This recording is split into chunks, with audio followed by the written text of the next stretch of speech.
चरणी गिरगावकराचा नाक असून प्रणाम. तुम्ही अमूल्य खर्च करून आलेल्या माय मावल्या पुरुष मंडळी, तरुण आबाल वृद्ध, तुमच्या चरणी सुद्धा कपाळाचं कातडं निघेपर्यंत प्रणाम. का? दुकान किती कोटीचं आहे त्याच्यापेक्षा गिराईक किती सांग. दुकानदाराचा देव गिराईक असतो आणि वक्त्याचा देव श्रोता असतो. सगळे गाठे पाठ केले ते मला मोह कोणी ऐकतच नाही. मी बाबेच माहित सांग काय किंमत आहे त्या. अहो आम्हाला किंमत यांच्यामुळे. पकोद्यान कधीच म्हणायचं नाही मल्लय चांगलं वाटत आहे. गायकान कधीच म्हणायचं नाही मल्लय पाठांतर आहे. मन घरी मग. आणि कीर्तनकारांना म्हणायचंच नाही मी लय शहाणा आहे, सांग नाही रे बाबा कीर्तन.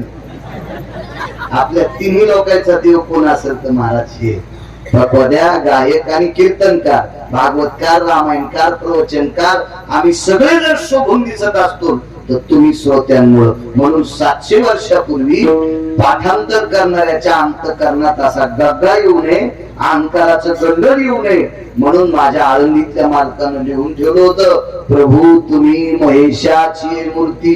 कथा कीर्तनातला श्रोता हा प्रत्यक्ष शंकर असतो, प्रत्यक्ष गोरेश्वर आहात तुम्ही. कथा कीर्तनात असताना तुम्हालाही प्रणाम मिठाला.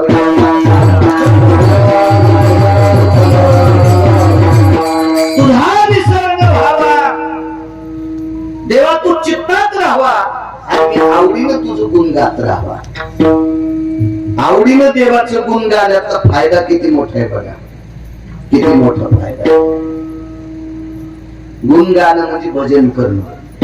भजन करण्यासाठी जातीचा संबंध नाही, भजन करण्यासाठी प्रांताचा संबंध नाही, भजन करण्यासाठी कालाचा संबंध नाही, भजन करण्यासाठी जाग्याचा संबंध नाही. मसनवाट्यात केलं तरी भजनच आहे, झोपड्यात केलं तरी भजनच आहे, महालात केलं तरी भजन. मीराबाईनं महालात केलं, मीराबाईनं महालात केलं, शबरीनं जंगलात केलं, शबरीनं जंगलात केलं, जनाबाईनं दुसऱ्याच्या घरचे भांडे घासून केलं, जनाबाई नामदेवराच्या घरचे. दाशिना मयाची मनोनिया, दास्यत्व सेवा करून भजन केलं. जाग्याला काही सण. आणि मीराबाई मेवाडच्या राजाची कन्या, 12,500 एकर जमीन. कानाचा मळ काढून ऐका ना, 12,500 एकर जमीन जिच्या बापाला. एवढ्या श्रीमंत बापाची पोरगी भजन करीत होती. आणि बापाला 40,000 पगार. तर त्या घरातल्या बाया जशा रंगाची साडी तशाच चपला. स्वयंपाकघरात किचन मध्ये घालायची चप्पल वेगळीच, हॉल मध्ये घालायची चप्पल वेगळीच. म्हणलं बाई इतक्या चपला? हो आमच्याकडे प्रत्येक कामाच्या चपला वेगवेगळ्या येतात. म्हणलं महाराज घरी आल्यावर एखादी आणायची का? नाही तशी चप्पल नाही, असलीच सांग काळ करतो लवकर. म्हणजे 12,000 एकर जमीन, एवढ्या घरची मुलगी मला. काही हे जो जनरेटरचं वास आला तो. हो ते हो हा नळीचा आला. हो अचानकच सुटला आपल्याकडे नळीचा. येऊ द्या पण त्याच काही जुळून बाबा. हो नाही गोळी सुटते होत नाही तसं काही. द्यावा हो जवळ मका लावल्या काट्या लावल्या पाहिजे. चुकून एखाद्याचं जनावर सुटलं तर कंस सांगितलं ते.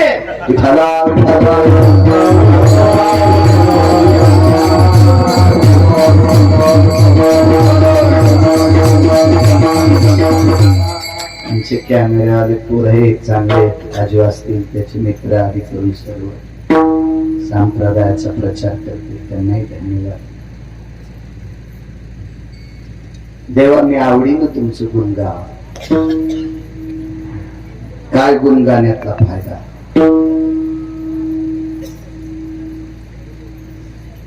बर गुणगान करत असताना जातीचा संबंध नाही. सकळाशी ते आहे अधिकार आणि कलियुगी उद्धार हरीच्या गुणगाण्याची ताकद सांगतो. 22 वर्षाचं पूर्वे बाबा दुसऱ्याची वरात पाहिजे. लग्न झाल्या वरात नाही, वरात पाहिजे. आणि वरात पाहिल्यावर अंतःकरण खचलं, अंथरून केलं, अंगावर पांघरून घेतलं, झोपी गेलं. 3 दिवस उठलं नाही. माईने विचारलं उठणं, बापाने विचारलं उठणं, ऐकत नव्हतं, नको म्हणत होतं, पळत होत. लक्षात आलं माय बापाच्या हाथुरणात मरू शकतो, त्याला पर्याय करावा लागतो. मग कोणाला बोलवा? मोठ्या माणसाला बोलवलं. कोण मोठी माणसं? याचे वडील ज्याचे तर काम करीत होते, बापाचा मालक मोठा माणूस होता. मोठा माणूस. त्या काळात 200-400 एकर जमीन होती. गळ्यामध्ये तुळशीची माळ होती, गोपीचंद लावलेला, भारदस्त पटका, आकड्याची काठी, कुरकुर वाजणारा बूट, मस्त आल्या गेलेल्याची सोय करणारा. असा मोठा नव्हता दुसऱ्याच्याच घरी बरच करीत चहा प्यायला जाणार. त्याच्या दारात दात घासीत गेले मग त्याला मरावच लागतं धोतरोडन प्याच्या. असे काही काही बँकेत कोटीन धोतराला गाठी हे जिवंत भिकारी. पैशाच्या थाप्या थाप्या नुसत्या थाप्या. आणि वरून कावळा जाऊ द्यायला नाही. नुसत्या हाती नुठवी काढ, नुसत्या हातानं कावळा वरून जाऊ द्यायला नाही. आणि ते म्हणतो आपल्यासारखा मोठा कोणीच नाही, चुलीत घालायचं तुला विठाला.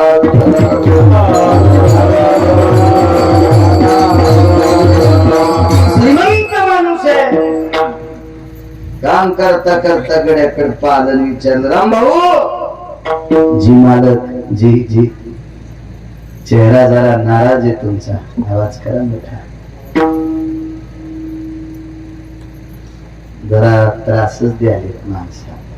तरी मी फोन उघडी नव्हो, जिथं कीर्तन आहे तिथं उडी टाकावी. बेजार करायला कधी पुरणार एक माणूस की जळकोटला होतो. आता दुपारी फोन केलता मागाशी पळत पळत आलो एका जागेवर आंघोळ करून पुन्हा कपडे बदलले. आंघोळीच्या करता मी काय नव्हतं गेलो, पण तितकंच गरम पाणी अंगावर घेतलं की जरा तरतरी तितकी आपली. काही माणसं विशिष्ट प्रकारचं पाणी प्यायल्यावर वचवच बोलत येत, आपल्याला तर ते पेता येत नाही. त्याच्यामुळे असंच आंघोळ करूनच आपलं वचवत बोलायचं.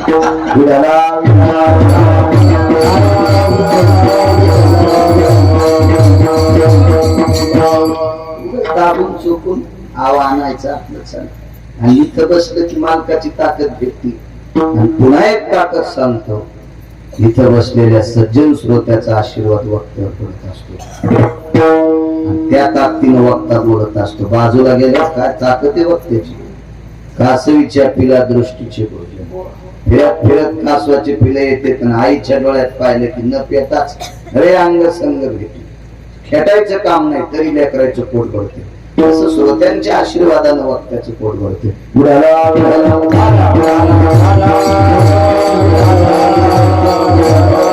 काय झालं राम भाऊ? गुणगाईनं आवडीन सांगतोय, मालक 3 दिवस झालं पोरग उठत नाही. का हो? बोलत नाही, सांगत नाही. तेवढा माणूस गड्याच्या घरी गेला. मोठं कोणाला म्हणतात माहिती का?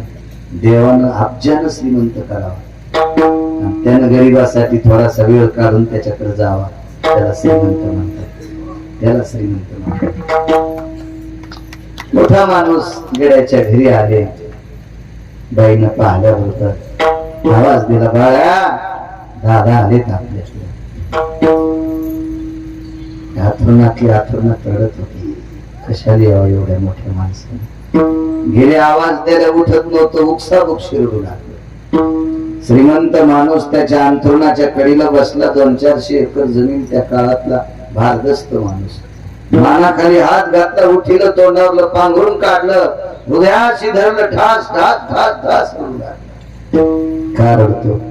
काय दुःख आहे? मालक काय चूक केली असेल देवाची? देवानं पुरुषार्थ दिला नाही. मला सौंदर्य दिलं, शरीरयष्टी दिली, ताकद दिली, पण पुरुषार्थ दिला नाही. ते पोरग लिंगले होत, ते पोरग नपुसक. मालक एक जणाची वरात पाहिली त्यावेळेस विचार केला, काय जीवन आहे आपलं. मोठी माणसं मोठी असतात सज्जन. तुला दुःख काय? काही नाही म्हणे. ही गोष्ट आता आईला माहित झाल्यावर आई नाव पुन्हा. आमच्या पोटाला दगड आला असता तर बरं झालं असतं, तू का आलास? बाप नाव ठेवणार, मित्र गोत्र नाव ठेवणार, सोयरे धायरे नाव ठेवणार. काय म्हणून जगायचं मालक? मोठा माणूस आहे, वारकरी माणूस आहे, गुणगाईन आवडी सांगतो. वारकऱ्यानं सांगितलं बाळा, अरे खालचे नाव बी ठुते, मोठ बी म्हणते आणि वेळ प्रसंगी वाभारी बी काढते. खालच्या गुणाती लागू. खालचे म्हणजे आग्या मोळाच्या माश्या येतात. धुपण आणलं की कांदा काढू देते आणि रस्त्याला गण लावल्याला चाललं की त्याला जसं ते. खालचे माणसं म्हणजे आग्या मोळाच्या माश्या येतात. यायनं चांगलं म्हणलं का वाईट म्हणलं का तू काय वाईट होत नाही, आणि चांगलं म्हणल्यावर तुझाही तुझ्यात पुरुषार्थ येत नाही. तुला विश्वाचा मालक आपलं असं करीन, पण मी सांगतो ते ऐक. काय करावं लागेल, उद्यापासून माझ्यासोबत भजनाचं चाललं. त्या वारकऱ्यासोबत भजनात तिकून म्हणून लागले, इकडे किंमत नाही म्हणून भजनात घुसलो. माणसं का साधे असतील का? पण त्या निष्ठावंत वारकऱ्यानं सांगितलं, कोण काय म्हणते याच्याकडे लक्ष देऊ नकोस. मी ज्या पंढरपुरातल्या मालकाचं नाव सांगितलंय त्या मालकाचं तुला आवडीनं भजन करावं लागेल. आणि मोठ्या माणसाच्या शब्दावर मान ठेवला आणि आवडीनं भजन करीत राहिला. आवडीनं गुण गाणे म्हणजे भजन करणे आवडीनं. मात्र परमार्थ करत असताना आवड पाहिजे. अहो तुम्ही काही बी करा, आवडच लागते. ज्याला शेतीवर इमानी इतपर आवड आहे का, तूच उत्पन्न काढू शकतो. नुसती शेतीनं आवड नाही, गप्पा सांगतो नुसतं. यावर्षी आभाळ फाकलं, जमीन फाकणार आहे, तुम्हाला जाणार आहे. नुसत्या फाकाफाकीच्या गोष्टी करतो का सोंगलाय तू? हा, पावसाचं नक्षत्र कोणतं याची अक्कल नाही याला, आणि नुसत्या शेतीच्या गप्पा आणतो, उठावून शेळ्या सांभाळतो नुसत्या. त्याच्याविषयी आवड असली पाहिजे. आवड असली की आपण ज्या क्षेत्रात आवड ठेवली त्या क्षेत्राची एक ना एक दिवस भाऊ आपल्यावर कृपा होती आणि ते मग आपल्याला मोठं करीत असतं. पण आवड पाहिजे. आवड पण आवडी बघा सांगणारा मेला. ज्यान भजनाला लावलं तर भाऊ ते मेलं म्हातार. लोकायला वाटलं म्हातार जिथं होतं तो का त्या भजन करीन आवडीनं. ते मेलं की संपलं. अंत्यविधीला गेलं त्या म्हाताऱ्याला भडागणी दिल्या घरच्या लेकरापेक्षा जास्त ठस ठस ठस ठस गेलात मालक. अग्नीची शपथ घेतली, मालक तुमचं जसं शरीर या लाकडात जळालं तसं हे शरीर जळेपर्यंत पंढरपुरातल्या मालकाचं भजन आवडीनं करीन. पवित्र आहे. एके दिवशी देह समर्पित केला, अंत्यविधी झाला. परिणाम सांगू, बाबा पाटील विमान नेण्यासाठी आले. वैकुंठात गादी भेटली. वैकुंठात गादी भेटल्यावर भोवताल पाहिलं, खुर्च्यावर वैकुंठातले लोक बसलेले होते, पण पलीकडच्या कोपऱ्यावरती म्हातारं बसलेलं होतं. ज्यानं भजनाला लावलं ते उठून तिकडे गेलं, पाय टाकले. मालक तुम्ही इथं आलात? ते म्हणले मी तुला भजन करायचं सांगितलं तर तू इथं आला, तर तुला सांगणारा नरकात कसा जाईल? तुला भजन करायचं कोणी सांगितलं? मी. मग मी तुला शिकल्यावर तू जर इथं आला असेल, इतकं तुझं पुण्य, तुला सांगणाऱ्याच्या गोळ्या थोड्या संपलेल्या. मी पण इथं आलो. रडू लागला. मालकाने विचारला, आनंद अश्रूचे का दुःखाचे? अश्रू दोन असते. गरीबाचं पोरग जिल्ह्यात पहिला आलं. मायबाप ऊस तोडायला जात होते आणि जिल्ह्यात शाळेत पहिला आले. त्याच्या मायबापाचा सत्कार करायला शाळेत गेलं. मायबापाच्या डोळ्यातून पाणी येऊ लागलं. कोणतं पाणी? आनंद असू. आनंद असू होते. आनंद असू. कारण आमची किती गरिबी, पण काय लेकरू शिकलं, मायबापाचा मान वाढवला, आनंद असू. तसं त्या वारकऱ्याने विचारलं, अरे बाळा तुझे रडतोस इथं स्वर्गात आल्याचा आनंद का दुःख नेमके कसले असू? ते म्हणले इथं आलो तो आनंद मला लिहिता येत नाही, पण थोडस दुःख आहे. मी वरी आलो हे निंदा करणाऱ्याला काय माहिती? गुणगाईन आवडी याच्यावर सांगायलो ना, निंदा करणाऱ्याला काय माहिती? तर ते म्हणले आता लोक तू कोणी पण निंदा केली असेल, पण इथून पुढे निंदा करणाराची काय मायवेली? रावणाला 80,000 बायका होत्या, ते पण तू निंदा करणार. काय बोलायले म्हणून मालक तू ऐक म्हणले, पंढरपुरातल्या मालकानं तुझ्या आवडीनं भजन गाण्याची दखल घेतली आणि तुझं नाव गाथ्यात नेऊन घातले, गाथ्यात. कान पात्रा खोदू पिंगारी तो दादू, कान पात्रा खोदू पिंगारी तो दादू, भजनिया भेदू आईचे पायी, भजनिया भेदू आईचे पायी, भजनिया भेदू आईचे पायी. कान पात्रा खोदू पिंगारी तो दादू हा क्लिंबे होता, हा नपुसक होता, हा तृतीय पंथी होता. किती मोठा महाराज आला आणि ते म्हणला मी अभंग म्हणायचा नाही. पंढरपुरातले मालक म्हणले तुला पैठणच्या तळ्यात दाबी सुगड्या, माती हो देणार नाही तुला, माशा खाल टाकून देईल त्याच्यात. कोणाची माय गेली त्या अभंग कट करायची का? त्याचं नाव पंढरपुरातल्या मालकाने मधात घातलंय. आवडीनं गुण गायलं. आज त्याचं भारतातल्या सगळ्या कीर्तन करायला टाटाच्या अभंग म्हणत असताना त्याच्या नावाचा उल्लेख करावा लागतोय. ताकद कशाची आहे?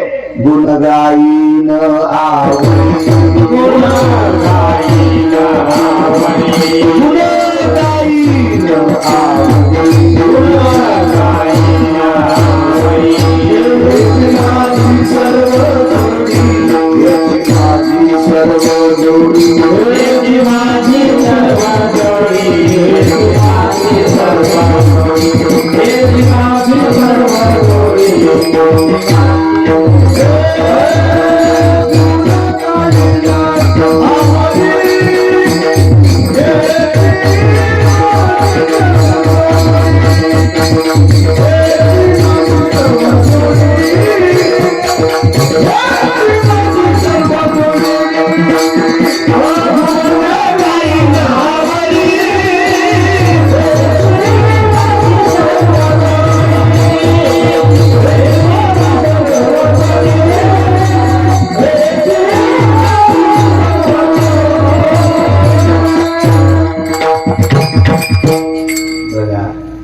जर त्या बाळानं गुण गायल्याच्या नंतर पंढरपुरातल्या मालकानं दखल घेतली तर आपण आवडीनं भजन केलं, आपली दखल का घेणार नाही? म्हणून देव ते मालक म्हणले देवा आवडीनं त्यानं गुण गायल्याच्या नंतर त्याला तू इतकं खांद्यावर घेतलंस, मला दुसरं काही नको. गुण गाईन आवडी पुन्हा पुरावा आहे का? भगवान परेश्वराची उपासक एक बाई होती. भगवान शिवशंकराची उपासक, भगवान मिटेवरच्या मालकाची उपासक एक बाई होती. बाई ते मागं कोण नाही, पुढं कोण नाही, एकटीच बाई, एकटीच. आवडीनं देवाचं भजन करण्यासाठी काय सांगितलं नाही मालकाने, फक्त अंतःकरणात भाव लागतो. देवा कारणे भावत असतो काही न लगे भावची कारण, तुका मने आन फक्त भाव पाहिजे. त्याचे पायी घाला मिठी, मोलने घे जग जेती. श्रद्धेनं त्या मालकाच्या पायावर डोकं ठेवलं, मिठी मारली, खांदा वाह्या खांद्यावर घेते. बुरे खाय भिल्लरीची उष्टी बोल खाल्ली, उष्टी बोल, उष्टी बोल. भाव होता तिचा भाव. पोहे सुदाम देवाची, काय देवाच्या पत्नी पोहे येत नसावा, पण सुदाम देवाच्या पोह्या माग भाव होता, भाव.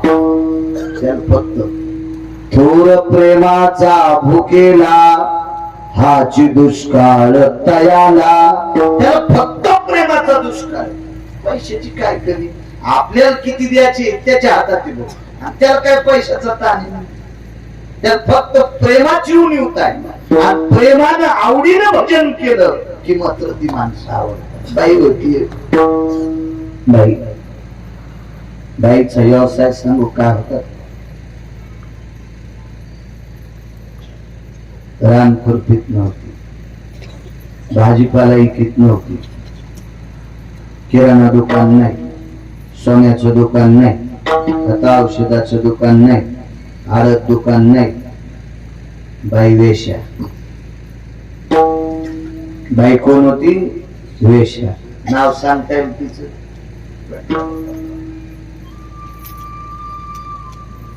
किती महाराज फुकल्यावर सुधरतात. शिवपुराण ऐकायला वाटते तुम्ही? घाला पाळू महाराजाला गोळी एखादी, तिचं नाव महानंदा. विढाला विढाला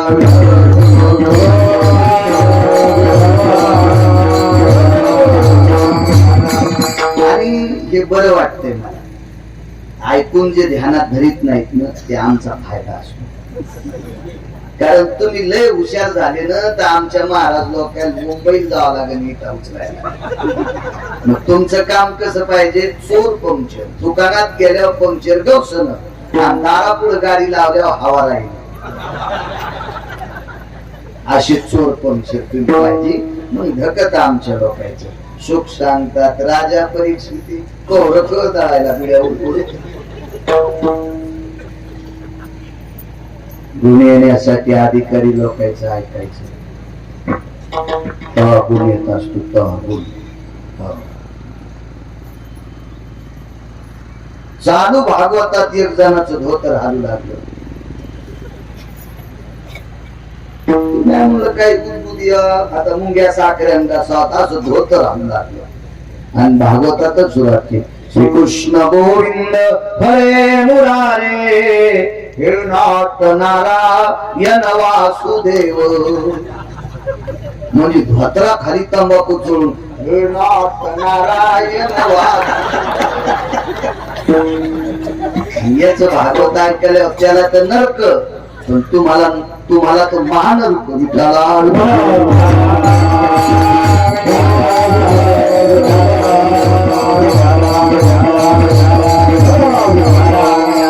संप्रदायात फक्त चौकटीत वागणाऱ्याला किंमत. चौकटीची ताकद सांगतो तुम्हाला. कापूस तुम्ही मार्कावर करूनच लाईत असता ना. मार्कावर आमच्याकडे त्याला रेडा करून, तुमच्याकडे काय म्हणते? मार्कावर. फुल्ली पाटा पद्धत, मग चौकोनी पद्धत. एक बाई अशीच होती भोळी. फुलीवर एक दाना लावायची, ती लावता लावता 2-3 सारख्या खाली पाडायची. अशीच जिला काय आता गवऱ्या लावता येईल तर ती म्हणजे मी धिडे करीते. पिठाचा नाश करशील बाई, राव दी तू कशाला तिकडे. पिठल्यातले गोळे फुटण म्हणली मी बासुंदी करते. मी तसाच दूध पितो म्हणला, तू दुधाला खराब करून टाकशील. ते येत असत काय लागली सरकी लाल सारख्या सांगला. काही फुलीत लावल्या काही मधात. फुलीत लावल्या करा उतरलेला होता. त्या मार्कावर माती कोरडी झाली, त्या जरा उशिरा निघल्या. खाली पडलेल्या आधार पडल्या पटकन शितुड्या आले, निघल्या ते जरा उशिरा निघली. आणि फुलीच्या बाहेरची लवकर निघली. मग मधल्या फुलीतल्या कापसापेक्षा मधल्या झाडाला तुमच्याकडे काय म्हणते? आढाव. आढाव आडनाव नाही, ते आढाव झाड. आढाव आढाव झाडाव झाड उगत त्याला काय म्हणतात? मांडगुळ. मांडगुळ. ते खालून पाणी प्याले हे त्याचं रक्त आणायला, त्याचं रक्त आणायला. त्याच्या आशेला मांडगुळ काय काय बाप्पा बाप्पा त्यानं कामायचं आणि सारीतच चालला. 13 कम 85 90 कम 87 शंभराचे 60 व्यापाराचा थाट. अशी लय सुंदर आले काय काय काय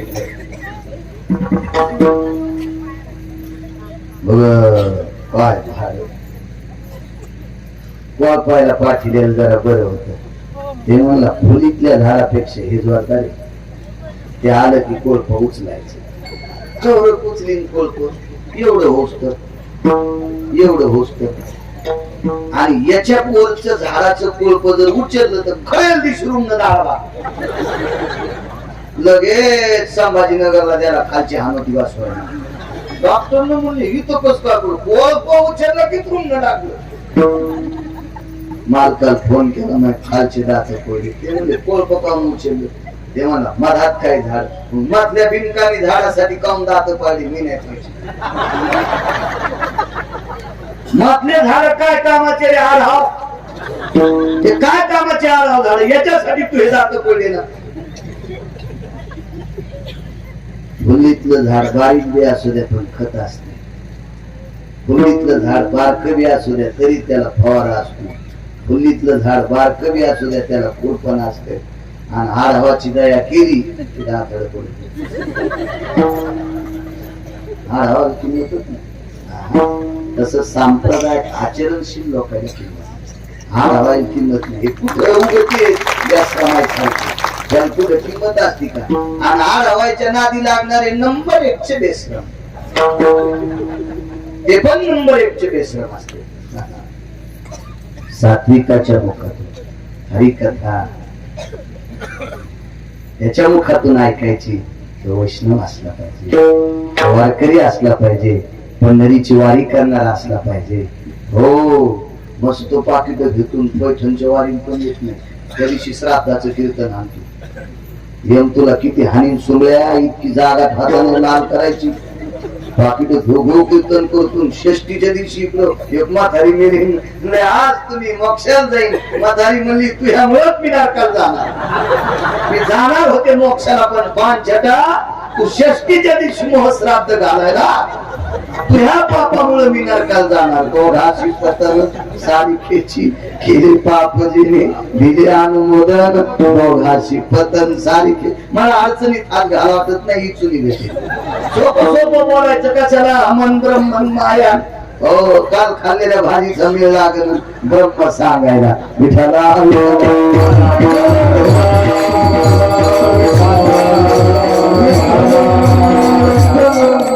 संप्रदाय करण्यासाठी तात्विक लोक लागतात, जातीत संबंध. वेशावती वेशा महाराज तत्वानं वागणाऱ्या लोकांकडे पंढरपुरातला मालक, काशीतले मालक वागले. खाटीत कोणाला म्हणते,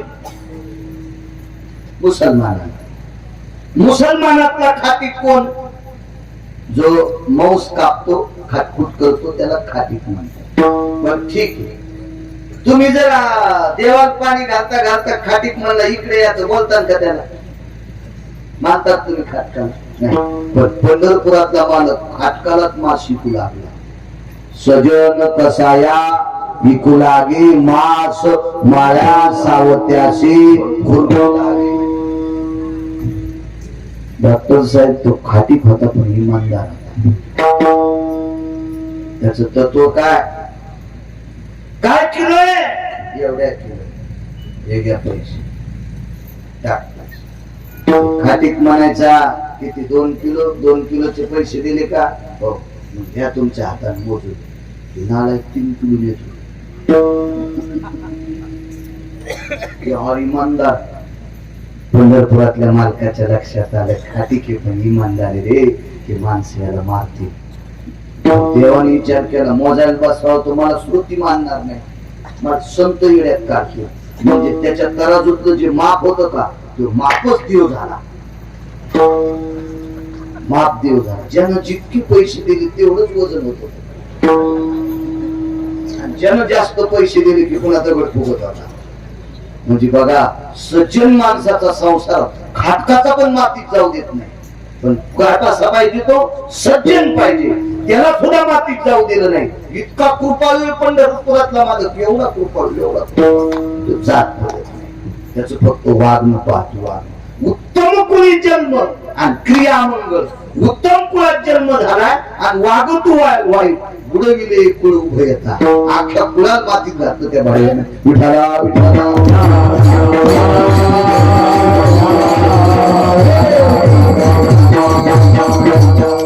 परमार्थ कमी दुसऱ्याचीच वाभाडे काढी. तुला कोण सांगितलं उकांडे उकरायची, काय करायचे तुला ते उकांडे उकरण्यावर. तुम्हाला एक सांगू का, दुसऱ्याचं इचकीनं या लोकांना कालांतराने बायकोची कपडे धुवायची वेळ येत असते. हा म्हणून दुसऱ्याचं नाही हिचकायचं. आपण हिचकायचं असेल तर पंढरीतल्या मालकाचं हिचका, हिचकायचं असेल तर अष्टादश संतांची निंदात्वा स्तुती करावी देवाची, आणि कीर्ती मानवाची गाऊ नये, वळू नये. नालायक लोकांची हिचकिण्यात आपला अमूल्य वेळ कशाला मातीत घालायचं. विठाला विठाला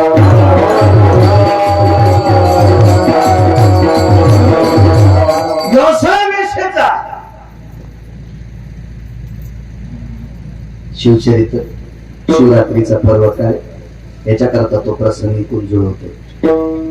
आपण जो पर्व काळ असतो त्या पर्व काळावर बोललं पाहिजे. वारी आली की कीर्तनकारानं श्राद्धाचं कीर्तन जरी केलं तर 5 मिनिटं वारीवर बोलायचं.